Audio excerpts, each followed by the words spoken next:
بسم اللہ الرحمن الرحیم۔ السلام علیکم۔ لازوال دولت۔ کسی نے حضرت علی المرتضی رضی اللہ عنہ سے دولت اور علم کے متعلق دریافت فرمایا کہ علم بہتر چیز ہے یا دولت؟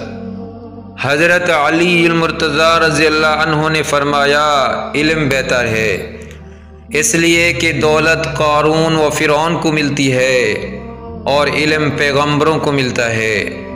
انسان کو دولت کی حفاظت کرنا پڑتی ہے مگر علم انسان کی حفاظت کرتا ہے۔ صاحب دولت کے دشمن بہت ہوتے ہیں اور صاحب علم کے دوست بہت ہوتے ہیں۔ دولت خرچ کرنے سے کم ہوتی ہے جبکہ علم خرچ کرنے سے بڑھتا ہے۔ دولت مند بخیل اور صاحب علم سخی ہوتا ہے۔ دولت کو چور چرا سکتے ہیں جبکہ علم کو کوئی نہیں چرا سکتا۔ دولت غرور سکھاتی ہے جبکہ علم حلم و بردباری سکھاتا ہے، لیکن علم کی کوئی حد نہیں ہوتی۔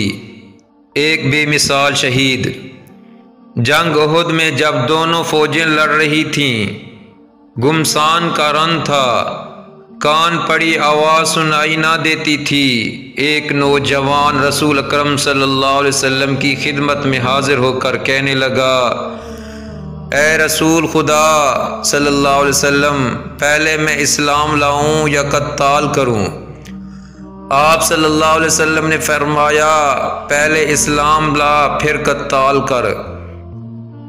چنانچہ وہ عین میدان جنگ میں مسلمان ہوا اور تلوار سنوت کر میدان میں گھس گیا۔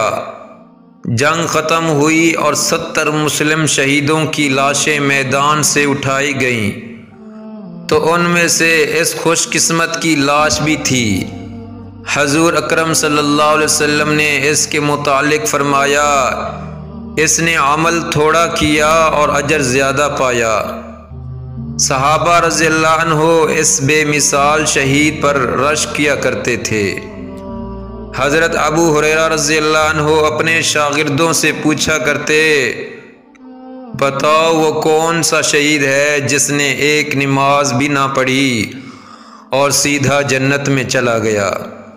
پھر خود ہی فرمایا کرتے، عبدالاشحال ان کی قوم کا نام تھا، ان کا نام حضرت عمر بن ثابت اور لقب حریم تھا۔